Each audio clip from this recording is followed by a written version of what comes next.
What's up, guys? It's Shane Peterson, and this is Off the Rip.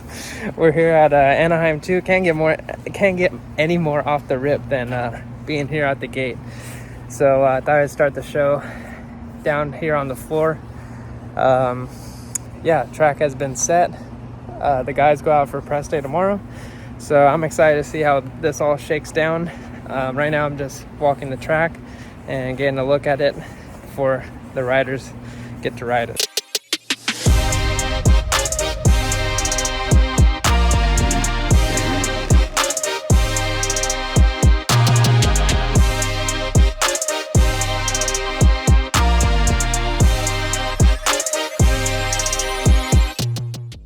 You know that there were going to be some wild moments just because we had the Futures riders going out there. I opened Instagram and I immediately saw Landon Pepper gets buck in the rhythm, then goes over the bars, landing into the berm. Same thing for Kalana Humphrey. Gets, a straight uppercut to the face, goes off the track, and then Revin Gordon as well in the race. He just cased the living lights out of the rhythm section and then goes off the track and falls. So the rhythm section was just claiming the Future riders. And then Cole Davies, who won the Futures race, makes sweet love to that bar pad. Let's take a moment of silence for another bar pad that has been violated in supercross. And then the whoops were just claiming dudes. Claimed Hampshire, he goes down in the whoops. Jet goes down in the whoops. And then another wild moment, 40-year-old Billy Laninovich makes the main straight out of the LCQ. So those were some wild moments from Anaheim too. I don't know who's gonna win, but I have a feeling it might be Jet Lawrence. I feel like he has a lot of talk around him. So I'm gonna put him first before I have even seen him hit the track. So we'll see how that shakes down. That's just a guess.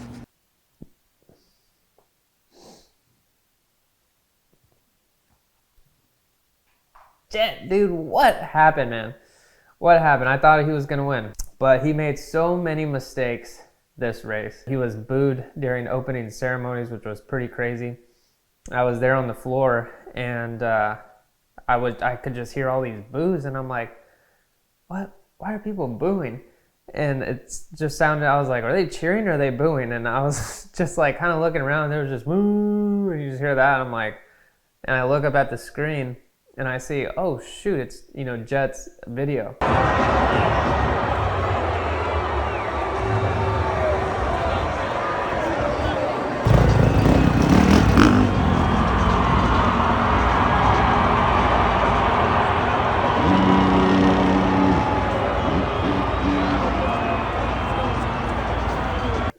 The clip doesn't really do it justice that I have. Anyway, from what you can hear, that they were booing him.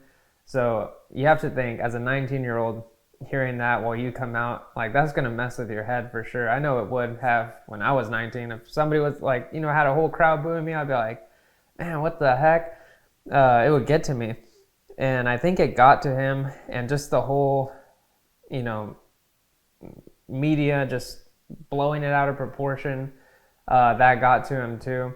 Anyway, yes, I put Jet Lawrence as the winner, as the number one guy. I just thought he was going to prove to everyone that he's the dude.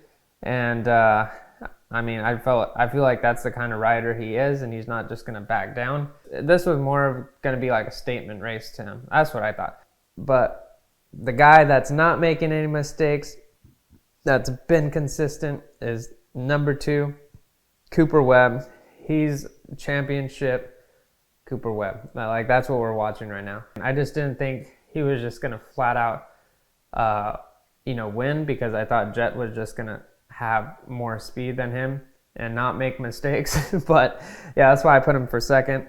And then third I had Tomac, and he's just starting to build too. I still feel like he just has little moments, such as like starts, where as of last year he was starting up at the front. Like, you can always expect him there, and he was always putting himself there. It is a deep field, it is stacked, but I just don't see him right now getting up there to the front like right away.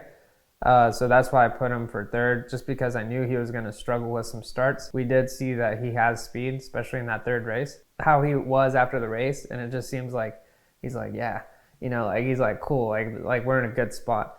And so that's going to be exciting to watch. You're like, damn, is this guy going to take the championship or what? So it makes it more exciting. So you have those three right now that are like, we're looking at right now. Fourth, I put Chase Sexton for fourth, since I thought he was just going to have a bad night, or he would just have like a bad start where he got tangled up with somebody or just shoved out or just something would happen. I just didn't think it was going to go well for Chase. I put Roxon for fifth because he's just a good starter. And I mean, he has good speed. So I just figured he would just be there in the top 5. And for my wild card pick for 12th place, I put Hunter Lawrence. I was so freaking close. He got 11th. And I actually, the idea of putting Jorge Prado, I was going to put him for 12th.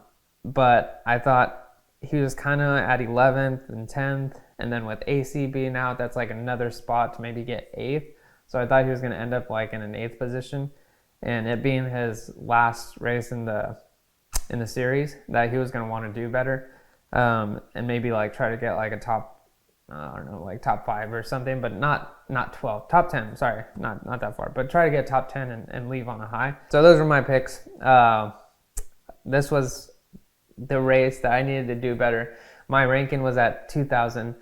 Then after last week, and it was at 6,000 something. Now it's 10,000. So I just keep going backwards. So. Not good, but hey, next weekend we can try again. Triple Crowns always make it tricky, but we'll see how it goes in Detroit. So we are starting to see the cream rise to the top, and I love it. Who are those riders? Is Lawrence, Webb, Tomac, Anderson, Sexton, and AP. They always say at the beginning of the season, there's like 12 riders that can win. But every year it's only, I think, 6 riders that win. And so with it being so stacked though, you kind of want to know who the heck is going to win. Like, who are those race winners? Who's in there now that I wouldn't have put last year is AP. They say on the broadcast that he's really gelling with the bike, that, you know, he's familiar with the bike. But also I think they're not giving him enough credit for his technique. And I really saw his technique improve, especially in this race. He's not riding like a 450C rider, and I mean, that guy is fast, you know, but he was just always kind of, his style was, I never really liked it. It was very, I don't know, just kind of just like, yeah, just kind of up on the seat, just always like kind of just like didn't look pretty. It just wasn't a pretty style to me. But now has a more of a technique, and his speed's there. You can see it. He was behind Lawrence, and Lawrence wasn't gapping him like really much. He was there. And then also Anderson, he just turns it up for supercross, man. Like, you know, you watch him in motocross, and I guess, you know, you kind of lose that idea that, yo, Jason Anderson can rip on supercross, you know. So now I think you have these 6 that all they share is a mindset that they can win, and they know that they can win. That's what it is. If you look at Roxon, you look at Barsha, you look at Ferrandis, you look at who else? Malcolm Stewart. Those guys, like, I'm sure they know they can win, but they don't think they can win twice, 3 times. It shows on the track that these guys, Lawrence, Webb, Tomac, Anderson, Sexton, AP, they know they can win more than once. It's not just like, oh yeah, like I got 1 win and it's cool. Like AP maybe, but now that he won, his confidence went up. So he's like, I'm trying to get another win. I'm trying to do this. And so you're seeing these guys they're leading the pack. Those 6 are the dudes. They are the dudes of the 450 class.